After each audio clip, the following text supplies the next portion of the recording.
just click a button real fast. Oh, it spoke to us. Yes, it did.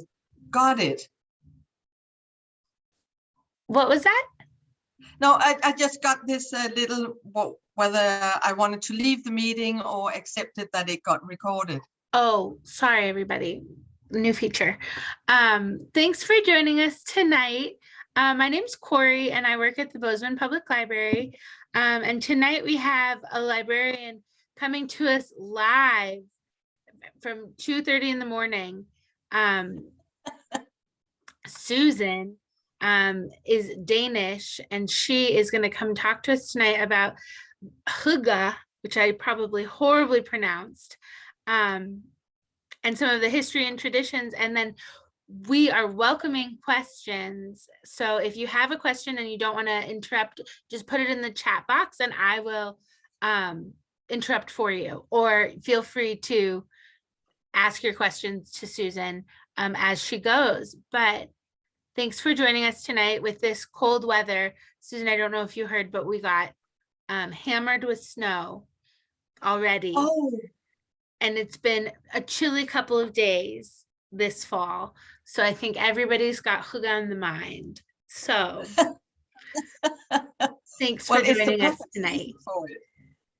Thank you so much. Well, actually, I'm a little bit envious because in Denmark, due to climate change, we don't get that much snow and frost anymore. And I really, really miss it. And I know you can get enough even of a good thing, but still. So, but yes, I think I'll just start by sharing the screen because I got a tiny little bit of a PowerPoint. It won't last long, I promise. So let's just see, it's right here. Slideshow. And here we go. So yeah, that's just for my, and it's actually pronounced Hygge. So you weren't that far off, Corey. And it's nice to start with a disclaimer because that way you can't hold me responsible for anything I say or do. So I am not a historian. I don't have any kind of historical background.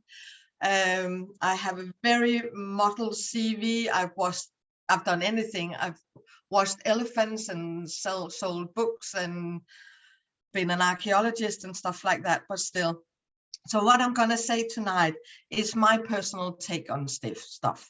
So, and as I said, don't judge too harshly. I've been off. I started work, I think it was 7:30 this morning. So I'm not fresh, if you will, but hopefully it'll work out.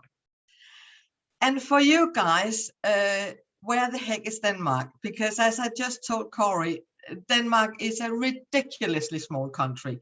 And on this map, it's marked in red. And it's actually described as a little bit bigger than it actually is. So that's us, basically. And the rest of Scandinavia you have here, this is Sweden. And on top of that is Norway. And then we have Finland over here by Russia. And this entire area gets very, very long, lovely summer nights and very, very, very long, dark winter nights. And that means that soon we will have about 7 hours of something resembling daylight. And I think that's actually why we invented Hygge. It was self-defense, more or less so. And just to be sure what we're talking about, I looked at Merriam-Webster to see what their definition of Hygge was. And it is a cozy quality that makes a person feel content and comfortable. And that sounds really nice, but I actually looked into the origin of the word Hygge. And it turns out it's a very old word in both Scandinavia and in the Germanic part of Northern Europe. And it has a lot of meanings. But it is to take care of, to be comfortable, to create comfort. And it has a lot to do with your mindset and the way you act towards others. So it's a tiny little word that actually has a lot of meaning. So, and I'm gonna start with Vikings, because who doesn't love Vikings? I'm sorry. You have a lot of burly men running around, and I know they weren't popular everywhere they went, but they have a really bad rep, and some of them definitely deserved it. Viking is a word that it basically means a sea pirate, and it wasn't all that wrong. But in Denmark, who were probably the well, more people than the rest of Scandinavia were Vikings in Denmark. And it basically meant that you left during the summer for, in best case scenario, for trade, in worst case scenario for, how shall I put this? A little bit of a pillage, violence, burning down villages, stuff like that. Not a good thing, and not something we're proud of. But the Vikings were actually amazing travelers, explorers, craftsmen. I mean, if you ever sailed on a Viking ship, it's still amazing today. It's a brilliant piece of technology, and you could only create a Viking ship in a society where people work together and pool their resources. So Denmark and the rest of Scandinavia at that time had very well functioning societies, and they were very good at trading as well. And yes, sometimes they got a little bit upset when the trading didn't go as well as they liked, and then they sort of took stuff instead. But hey, it worked for us for a long time. So, but the Vikings and Hygge, most people wouldn't make that connection, but it actually makes perfect sense, because if nothing else, the Vikings knew how to enjoy life. And with some of the histories we have, and some of the archaeologists, some of the stuff they dug out, we know that, for instance, Vikings loved board games. And they had a lot of different kind of board games. One of the most popular ones were Naftali, which is basically, it's not chess, but it is a strategic game where you play in 5 parts, and you have a king and you have armies. So it's a brilliant way to learn strategy, actually, and it's quite a complicated game as well. And they have what is probably more like checkers than anything else, and several other kind of board games, and they really love that. And also a very popular thing, if you were a Viking, were not just that you were a good warrior or great sea captain, seafarer, but also if you were great storytellers. Vikings love storytellers. And a skjald, I think the closest word in English is probably a minstrel, a traveling musician and storytellers. They were sacred all over Scandinavia. And it didn't matter what story they told or what songs they sang, whether or not their host might be offended, or they sort of sang songs about an enemy of their host. They were sacred, and they were exceptionally well respected, and lived a very good life. And we also know that one of the greatest celebration of the year were the Winter Solstice, which is on the 21st of December. That is where you have the shortest day and the longest night. That was a huge celebration, because when Ragnarok is coming, it will start with the Fimbul winter. That is basically a winter that doesn't end, and it will start on the Winter Solstice. So every year they had a huge celebration that lasted for 12 days and nights. And a lot of the stuff we do around Christmas today is actually totally pagan in origin. That goes back to the Viking Age. So the roasted pork that we enjoy in Scandinavia, that is due to the pig that was sacrificed to fight the fertility god on Winter Solstice, and the Yule log and stuff like that. It's pure Norse mythology or Norse religion. So, but they didn't just celebrate for the 12 nights or days and nights, because they actually more or less spent 2 months, December and January, partying, visiting, having a great feast everywhere they went. So it was a big thing. And again, the guest was sacred. It didn't matter if your worst enemy knocked on your door, you were duty bound to provide, to show hospitality to him and his entire family for 3 days. They were untouchable for those 3 days. After the 3 days, all bets were off, but guests were sacred as well. So hygge, though we don't have a direct word or direct written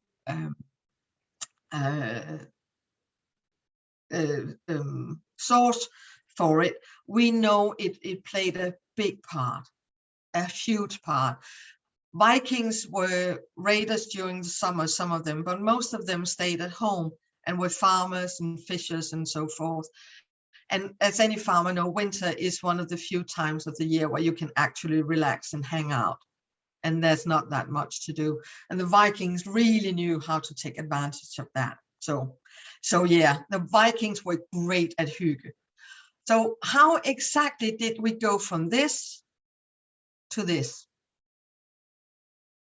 That's a very good question. So I think maybe the best way to go about it is just say when I was a kid growing up, my family didn't have a lot of money. So I never went to bed hungry, but it was hand-me-down clothes and travels and holidays and stuff like that were kept very simple. Maybe we went camping or something like that didn't cost a lot of money. But my mom was a champion of hygge, and she was exceptionally good at it. And she taught my sister and I how to do it. And I didn't know it was something I learned because it was just the way we did it in my childhood home. And it basically meant that she took care of the things she was doing. You don't need money to create hygge.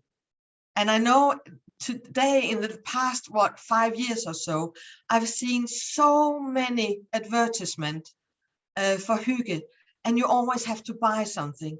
You don't need to buy a lot of stuff to have hygge. Hygge it has a lot more to do with your state of mind and how you decorate is a big word, but by how you arrange your home. It has to do with feeling comfortable.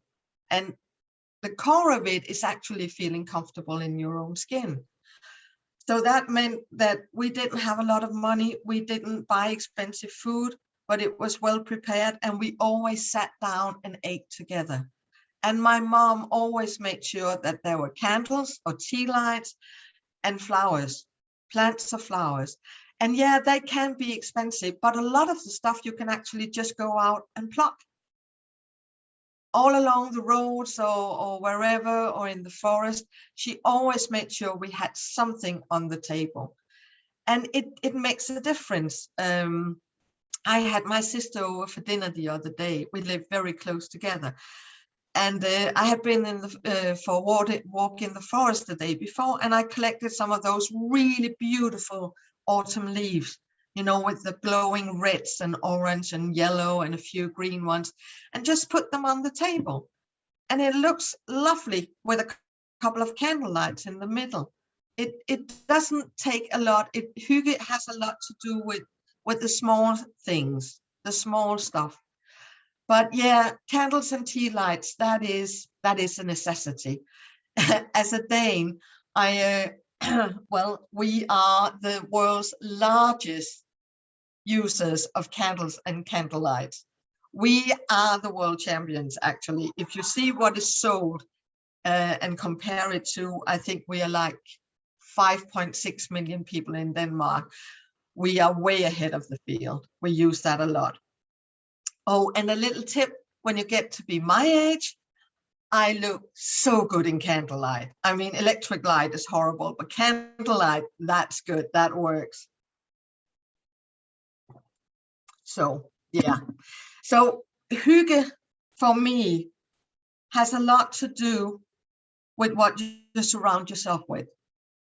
And it doesn't have to be expensive things. It can be secondhand, it can be whatever. But you need to have stuff around you that you actually like and that you actually need. Because another thing, maybe it's just in Scandinavia and the way we like to do stuff, but we don't like things purely for decoration. They need to have a function somehow or other. One of the exceptions here is plants and pictures. Those are different, but yeah, they need to have a function and not just be clutter. So things that you like to look at that make you happy, and they can be small stuff. To me, it's plants. I absolutely adore greenery. I can't do without it. I really, really love it. So I have a lot of plants. And I used to live in Scotland a long, long time ago. And I actually put my bucket list on my walls in my living room because I found some amazing posters, photographs from the Scottish Highlands and Isles. So I basically took the places I haven't visited yet and put it on the walls. So they are a daily reminder that when this Corona stuff is over, that's where I'm going. And I'm so looking forward to it. But also, to me, you can't do hygge, and especially not in countries with our climate, without blankets. One of the things I really, really love when I get home from work is actually going home and reading. There's a reason I'm a librarian. I love books. I love reading. So just exactly, Corey. So just snuggling up on the sofa, with a really good book and a blanket. And we have really well insulated houses in Denmark and very good heating systems. But it has to do with the mindset. It feels different when you're snuggling with a blanket. And then I'm not a coffee drinker, but right now I'm on hot chocolate, but a cup of tea always does wonders. During the summer, you can do the same thing on the balcony with a glass of rosé or whatever you like. The whole point is it's really nice to be good to yourself. It's a huge thing about hygge, because hygge comes to me in two different ways. It's hygge when I'm on my own, and it's hygge when I'm with friends and family. Two very different things, but some of this it has to do with a mindset, basically. So create a space in your house or your entire house where you are surrounded by things you like and where you are truly comfortable. And this is where I have to bring in sweatpants. I'm sorry. Hygge with friends is one thing, then you're probably dressed and everything. But hygge alone, you can't do that with tight trousers or stockings or stuff like that, or a wonderful good looking dress. No, you need sweats and t-shirts and just be comfortable. And there, for a long time, there was this thing about women were supposed to be presentable, even when they were alone. And it's that, no, we are not. We are supposed to be comfortable. That's so much more important. So, and I think we're just women right now. So I'll just say, get rid of the bra. I mean, honestly, we are talking comfort here, ladies, to get rid of that bloody thing. I mean, I wouldn't dream of leaving my home without it, but I'm definitely getting rid of it when I'm home alone. It's really, really nice. So yeah. What else? Oh, there's a lot more here. I actually took some notes, and for once I'm gonna look at it. Yeah. I'm gonna ask a question because I loved those last comments. So you commented that we're all ladies here tonight. Do you think there is like a gendered aspect of hygge? Like it's a more feminine or masculine? Like, I'm just curious. Yeah, I definitely think so. I do.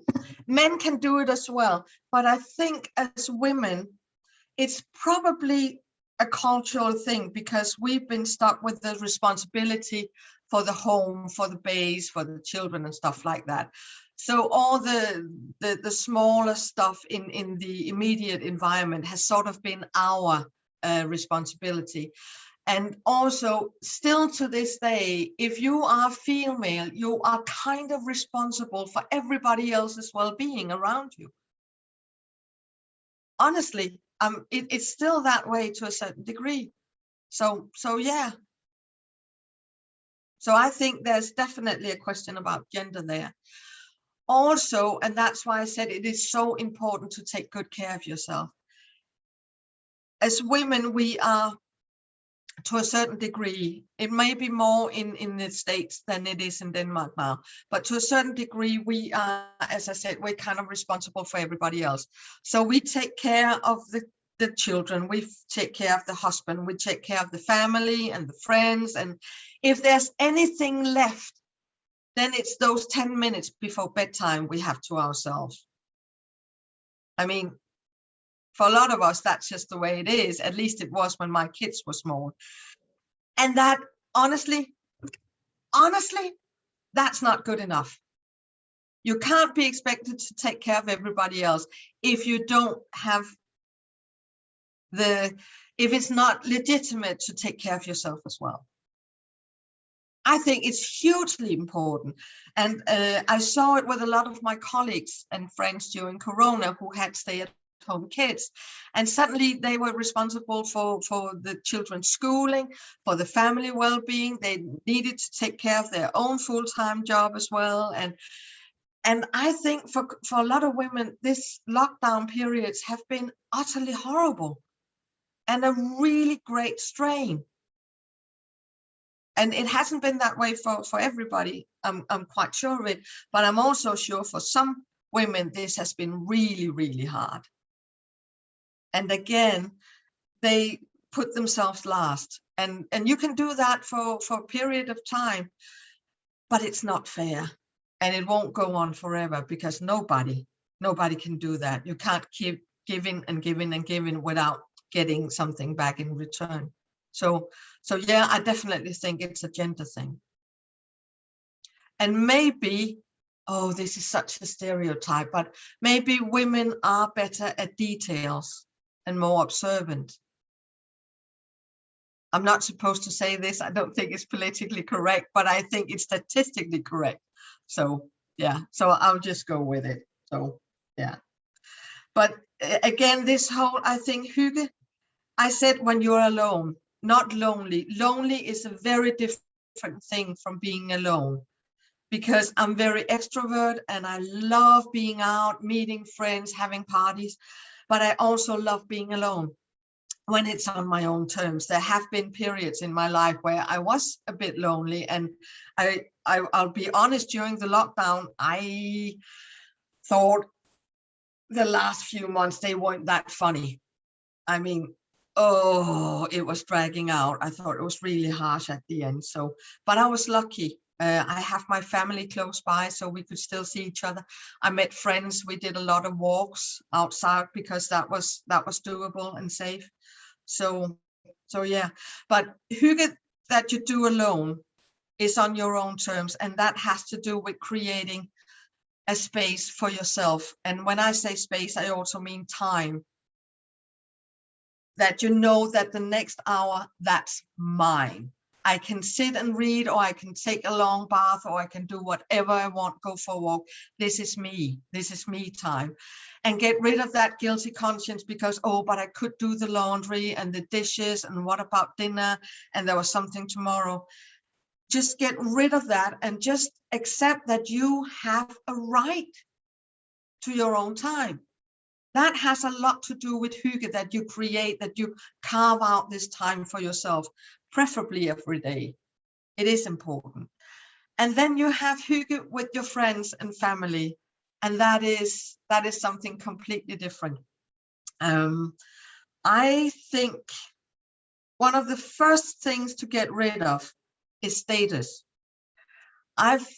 I've been in circle of friends where you went to dinner parties, And oh my God, those were really grown-up dinner parties. I mean, wow. Somebody had been slaving in the kitchen all day and were dressed to the nines, and it was really expensive wine and stuff like that. And it's lovely.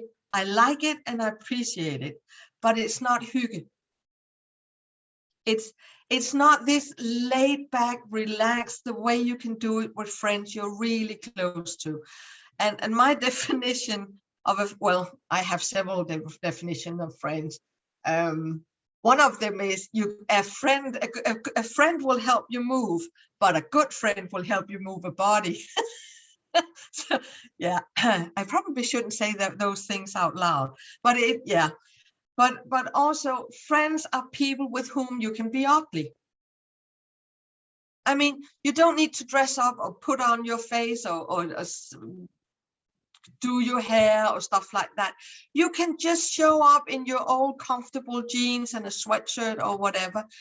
And if they arrive, you don't need to clean the entire house first or buy specific flowers or do that. You can they can just show up, that you can cook together.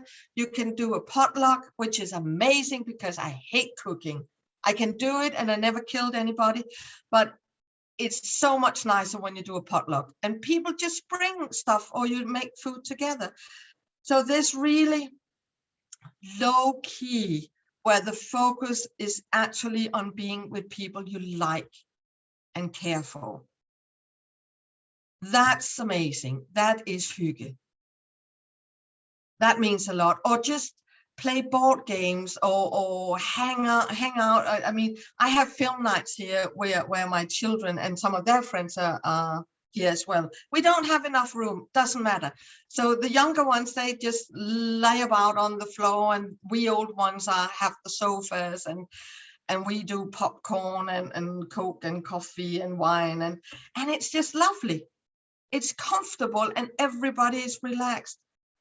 I think that means a lot, because for me, being with people you love and care about and having this hygge, that actually has a lot to do with you getting a new energy from being with these people, instead of actually using energy to be with people. Does that make sense? Yeah, that is really, really important. Just a second. Yeah,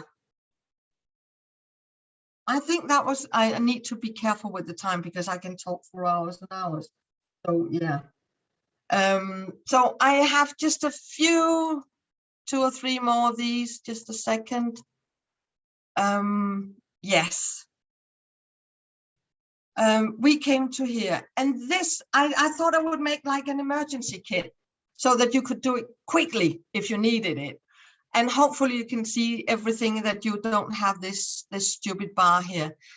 But for me, this is sort of my take on it. You always need candles and tea lights. That is a given. You really need that.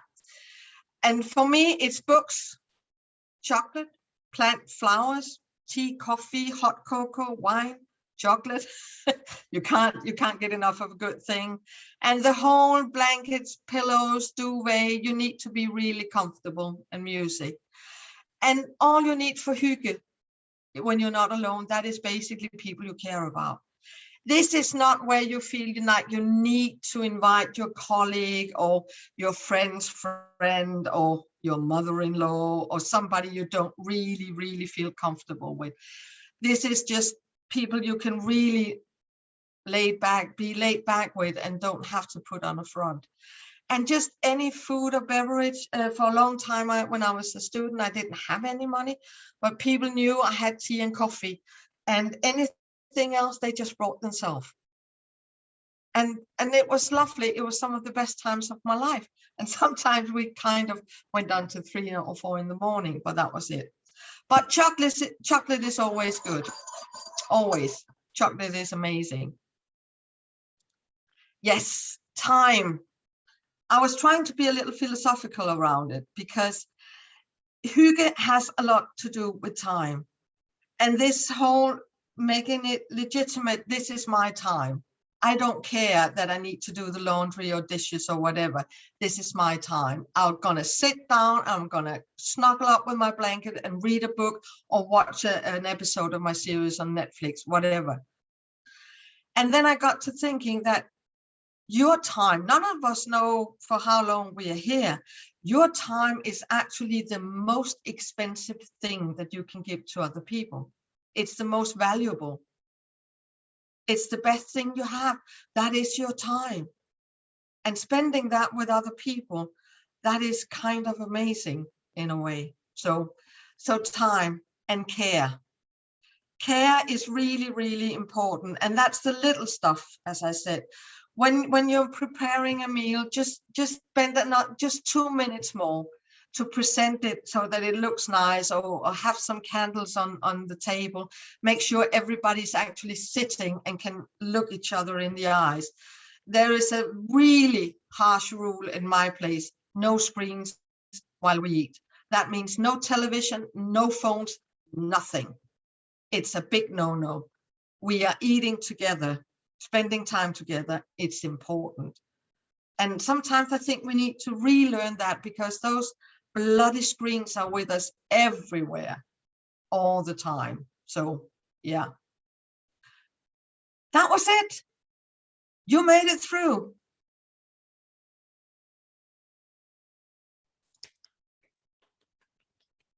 I'm clapping for you.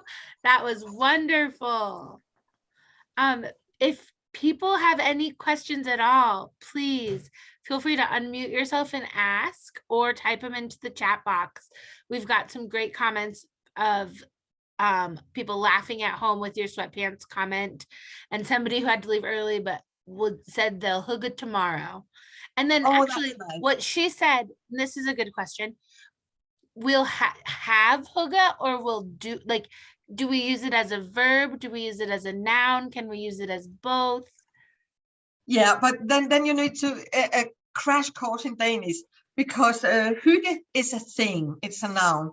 But if you do something like, oh, that is hyggeligt, something is hyggeligt. So yeah, so hygge is like the thing, the phenomenon, the noun. But if you use it as an adjective, what's the word? Adjective. Yeah, adjective. Thank you. I ran at it wrong, and then I couldn't figure it out. Then you need to add li or lit. So hyggeligt, hyggelig. That's what you do. Is that spelled L-I-T? No, L-I-G or L-I-G-T, depending on, that's grammar. Danish grammar is, I think Danish is actually officially the third most difficult language in the world. I believe it. Yeah, it's really bad. And also only 13% of all the words are actually pronounced the way they're spelled. And is there a space or no space? Is it 2 words or 1? 1. Okay. You have hygge, and then something can be hyggeligt. Got it. Yeah, I typed it in the chat. Okay. Exactly. So Great. so yeah. But it's funny the way that it suddenly has taken off, this whole hygge thing. But please don't buy the stuff, because you can't buy hygge. It is a mood. It is a mindset, basically. And especially during lockdown, it has a lot to do with self-care. It really has. This whole thing about carving out a space, if you will, a bubble where it's just you, and you are allowed to do whatever you like within that bubble. So whatever feels good for you. And for me, reading, chocolate, hot chocolate, that it just makes sense.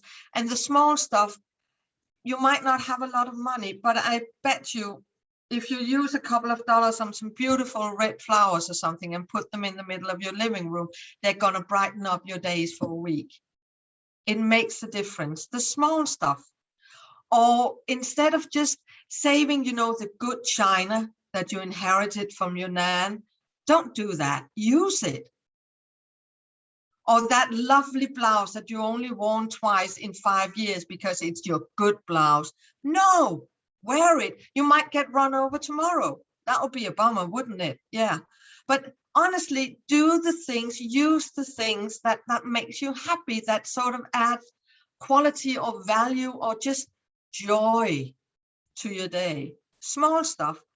Like you can wear an old t-shirt, but if you know you have some really nifty underwear underneath, it gives you a kick. It makes you feel good. Hygge has a lot of faces, and there's a lot of ways to get hygge. Whether you're alone or whether you're with friends, and you can do it at work as well. In Denmark, we're really good at cakes. I mean, disgustingly good. But also, we often take turns at work to bring in breakfast.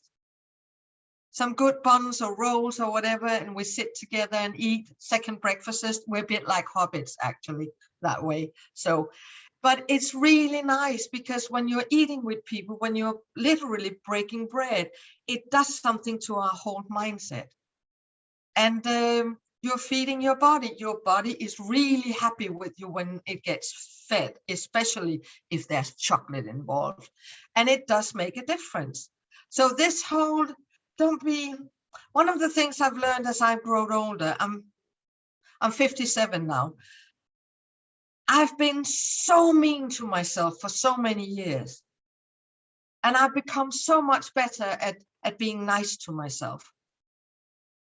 But it's a good thing. We should definitely do it more. It means a lot. And the better you feel, the nicer you are to be around for everybody else as well. So actually, it's a public service to spoil yourself. It should be anyway. I love that wisdom. That is perfect. But it's true, isn't it? I think so. So we had somebody who wrote in a question. Susan, what book are you using for your Hygge evenings right now? Okay, I'm just going. It is actually not a hyggeligt book at all. It's Lauren Buke's Afterland, and it's sort of it's a dystopian. So it's after a pandemic, worldwide global pandemic, called manfall, because it's killed off nearly every male of the species. So now we are living in a world where women are sort of all over the place. But I'm not that far into it yet, but I have a suspicion, knowing the author, that this might not be a very good thing. So yeah, it's anything but hyggeligt, but it works. I read a lot of different genres. The only thing I'm really bad at reading is romance, actually, which might explain why I'm single. On the other hand, I do love a good crime story. Haven't killed anybody yet. Well, never been charged anyway. Like you said, a good friend will help you move the body. Exactly. A best friend will help you move the body. Exactly. And that's the thing. I'm very privileged. I have 5 people in my life I can call at 3:15 and say, will you please come right now, bring a spade and a roll of big black bin bags, and they'll show up. It's amazing. It's 3:15 for you now. I hope that's not. Oh my God, I'm sorry, I need to leave. No. Oh my gosh, so funny. Who else? Amy, you noticed, don't the Danish love crime stories? You said you did. I heard you. I do too. But we do. And I don't know what it's like at your library. Now I'm actually curious, because during the summer in Denmark, Danish libraries, we can't push murders fast enough. I mean, the crime section is ripped. There's nothing left. And I have this theory that it's due to the holidays, because you're probably stuck with your family for weeks. So whether it's for pointers or, you know, just checking up on that DNA and how to get rid of blood, or it's just this kind of catharsis. I was once stuck in a summer house in the pouring rain for 3 days with my mother-in-law. She isn't dead, but damn, she was close. Oh my God. I've never walked so long in the rain before, so many times. That woman, oh my God, she was horrible. And she was a politician. I rest my case. So yeah, no, disgusting female. She really was. But yeah, so do you do the same in your in your library? Do people read a lot of crime stories in the summer holidays?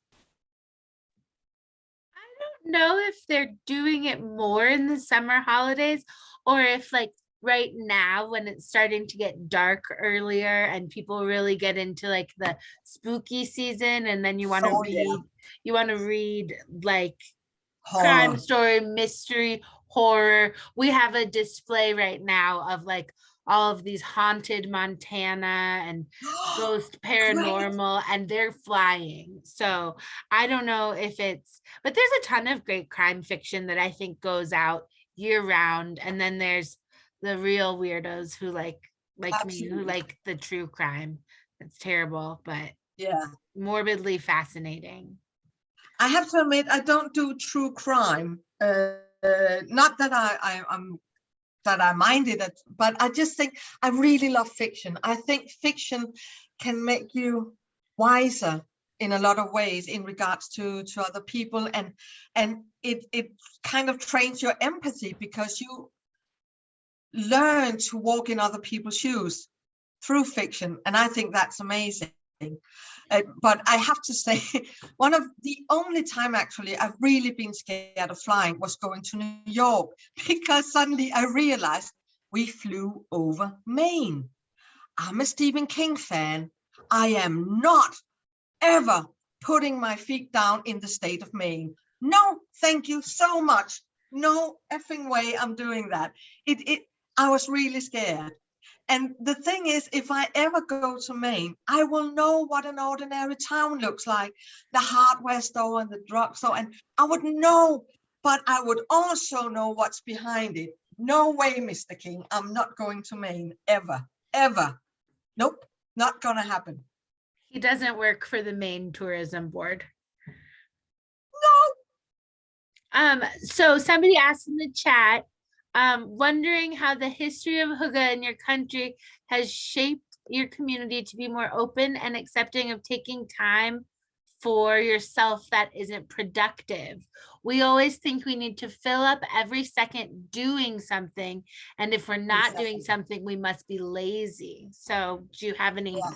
thoughts on that you want to share? Yeah, I do actually. Back to the Vikings. I know it sounds ridiculous, but the Danish society through history has to a very large extent been built on trust, and it stems from the Vikings. It sounds odd, but the Vikings weren't running around at home and chopping people down. Well, only on holidays, but yeah. But they actually created a society where if you went to the market in the springtime and you saw an axe or a jacket that you really liked, then you could say, I really like that. When my harvest comes in August, I'll give you half a barrel of barley for this, and I'll find you in the equinox market. And he would walk away with the axe or whatever, and then come back months later to pay for it.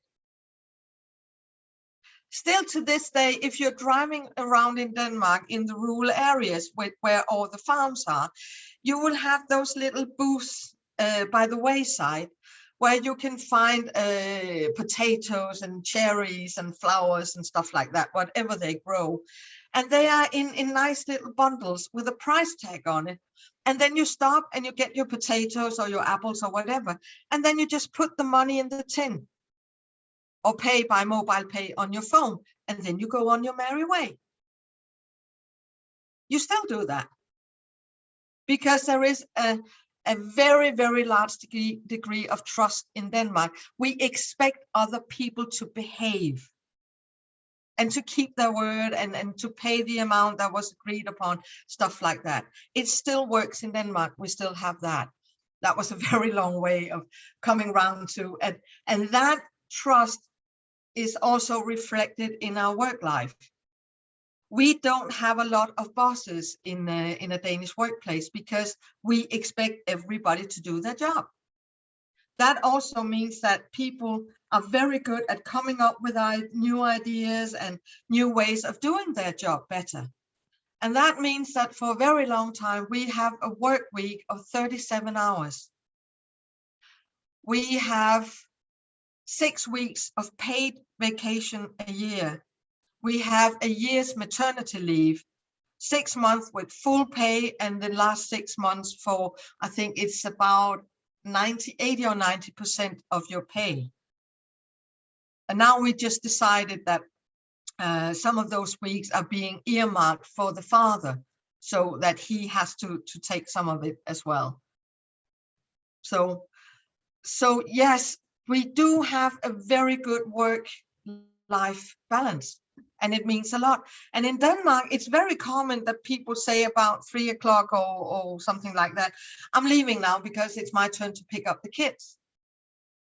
And so you do. So there is this high degree of trust in Denmark. That means that we expect people to do what they're supposed to do. And it works. Of course, there are some, I was just about to say really bad word, but I won't. Some not so nice people who do not follow the rules, but they are few and far between. And that means it works, and we don't lose a lot of time and energy to check up on other people or trying to control them or look, are you really doing what you're supposed to be doing now? Because we expect people to do what they're supposed to be doing. It works. So, and that balance, I have American friends here in Denmark who's lived here for, I think the Kelly's been here for like 10 years now. And it's one of the things that internationals coming to Denmark are always talking about, is the work-life balance. That in Denmark, it's legal. It's legitimate to say, I'm just gonna go home and sit in a corner and stare into the wall for an hour if that's what I feel like. It's not lazy taking care of yourself. It's not lazy sitting reading a book. It's not lazy to just say, oh, you know what, I really can't be asked with cooking today. We'll just do something, throw something together quickly. That's it. Or do a takeaway. It's okay. So this whole horrible pressure of, as you say, doing stuff all the time, always being seen to be doing something. I had one rule, I had several when my kids grew up, and that was they were only allowed to do or go to one kind of sport or music or whatever they wanted a week. Because I think one of the best gifts you can actually give your children is making them bored. I know it sounds weird, but instead of this constant entertaining, doing, give them the space and the time to just sit going, what am I going to do? I'm bored. Figure something out. And they always do. But this whole thing that you're not constantly entertained, not constantly doing things, but actually being allowed, just being yourself and figuring out what is it I really want to do. I think that's really important. This whole Protestant fear of laziness, idle hands do the devil's work and stuff like that. It's horrible, and it's deeply ingrained in most of us. And again, sorry, especially women. We are supposed to be those little busy bees flying around, making sure everything is in order. And if we can't figure out anything else to do, we can always refold the laundry or whatever. I don't know. I mean, if it's folded once, that's more than enough, honestly. I can't even be bothered with the ironing. I buy stuff that doesn't need to be ironed. And every third year or so, when I'm going somewhere when I really need it, I just go and visit my ex-husband and he irons it for me because I've ironed his shirt for years. That's fair. It works. And he's better at it than me now anyway. So yeah. It's like you can see my actual background, which is just piles of laundry. I put this virtual background on so you didn't see it, but it's just piles of laundry. Yeah. Kelly just said ironing. What's that? I think I have one. Couldn't tell you why Good or girl. where. Yeah, well, I know I have it, but it's in my basement and it fits so nicely down there. You can use it as a weapon if ever somebody is hiding at, right? It's just one of those things you have. Yeah, I have plenty of stuff I can use as a weapon. A pen, for instance. Hopefully you don't need to. No, I was just, normally if I feel threatened walking home alone, I just start singing and that gets rid of them really fast. Oh my God. Wow. Actually, Calamity Jane did that. Sang? So sorry, yeah, Calamity Jane, when she worked as a stage coach at one point, she would stand on her head on a moving coach, singing her little heart out, and the Indians thought she was crazy and left her alone because crazy people are sacred people. So that worked. Oh, so fun, so funny. Does anybody have any last lingering, burning, yearning questions about really at this point anything's fair game? Would it be okay if I ask what are people's take on hygge?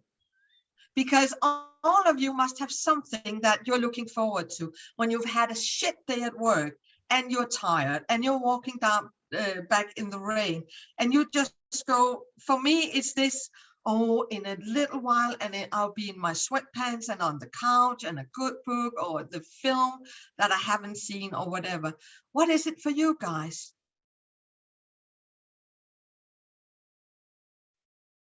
Oh, that's lovely. Candles and a good book. Yeah, you must be half Danish. Definitely.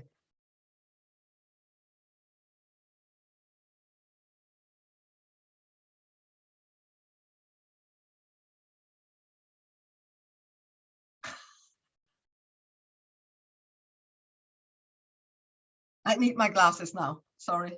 Oh, I believe that's Carmen who said, no, just German. Hi, Carmen. We've got people cozy party with the dogs, cozy clothes and blankets. I love a snuggly blanket myself, so I understand that. Who doesn't? Yeah, but the candles do something. Now, I live in an apartment. I don't have a fireplace, but I do love fire. It's amazing. And you get some of it with the candles. It's really, really nice. Oh, sunshine through the windows, hot cocoa, a walk. That's so active of you, Kelly. Good job. No, but actually, Kelly has a really good point. Especially if you do a walk in nature, surrounded by trees, that does something to our mindset. And it definitely does to me. If I hadn't been out and about, fortunately, I have a lot of green stuff just outside my door. I was about to say it would have been a basket case, but I probably am anyway, but it would have been worse, way, way worse. So walks in nature, just being in nature and being a Dane. Denmark is this ridiculously small country and we have a lot of islands. And that means that it doesn't matter where you are in Denmark, the furthest away from the sea is like 52 kilometers. That would be like, I think 30 miles, 35 miles, something like that away from the ocean. And that means I can go for weeks and then suddenly I get this craving. I need to be out there. And it does something. Oh my God, I've never been able to meditate or do yoga, and because do you know, when you suddenly happen to see yourself from the outside, that happens every time I try to do yoga, and it just go horribly wrong, and I start laughing and I get scolded, and it doesn't really work. But going to the ocean for me, and to the woods, that works. That makes a difference. We're pretty Oh, yeah. landlocked here in Yeah, I Montana. know. It's a long way away. Oh, Carmen said something that I can't pronounce. I'm not even going to try. Okay.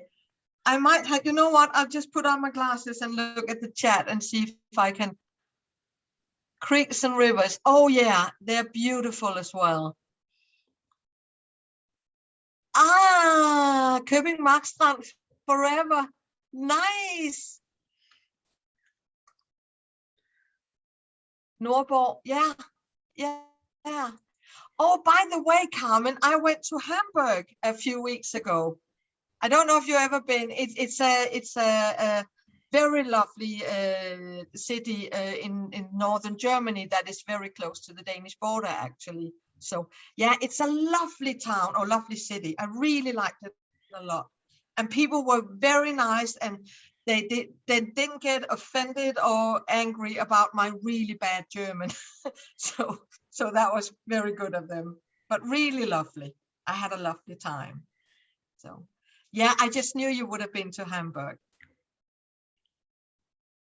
And my sister said, because I'm not a huge beer drinker, but my sister said the beer there was amazing. That's one thing. If you guys like beer, you should definitely come to Denmark and Germany. We have amazing beer, apparently. So.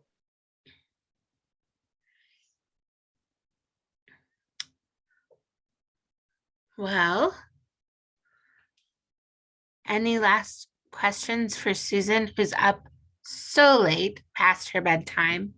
No, it doesn't matter because I'm having fun. Oh, somebody asked if you can share your email address again. Maybe if you could type it into the chat. I'll just type it in the chat. Yes. Thank you. Just a second.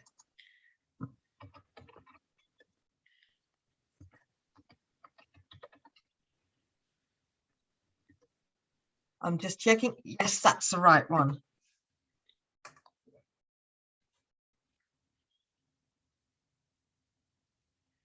And you're more than welcome to write me at any time with any kind of questions, and I'll do my best to answer them. I can't remember. I think Carmen might have told me this. Are you working in a public library? Oh, yes. Yes, okay. I am. Cool. Actually, in Roskilde, which is like 25 minutes by train from Copenhagen. And it is actually an old Viking capital. So we have the Viking ship museum there, and the Roskilde Cathedral is where the Danish royal family have buried people for the past 700 years or so. Wow. Yes. So it's a lovely town. It's really lovely, and it's right next to the fjord, and it's amazing. It's a really great place, and very good restaurants and bars. So why don't you guys do a field trip and we can do Hygge in person? I would love to. This has been Yes. so appealing. Oh. Yes. So, oh my God, that would be lovely. And I could show you around, and I could throw you a dinner party here. And so anyway, if any of you are ever coming to Denmark, just look up my email or find me on friend on Facebook, and it would be fun. It would be so fun. I hope I see that in my dreams tonight. That sounds like a blast. And the good thing about Denmark is it's so small that you can see the entire country. So. Be careful what you wish for. We'll be there in a few weeks. Well, then. I'm ready. If we could do it in the after the second week of November, that would be perfect. I have plenty of time for you there then. Perfect. Perfect. Thank you so much. Everybody has been so complimentary.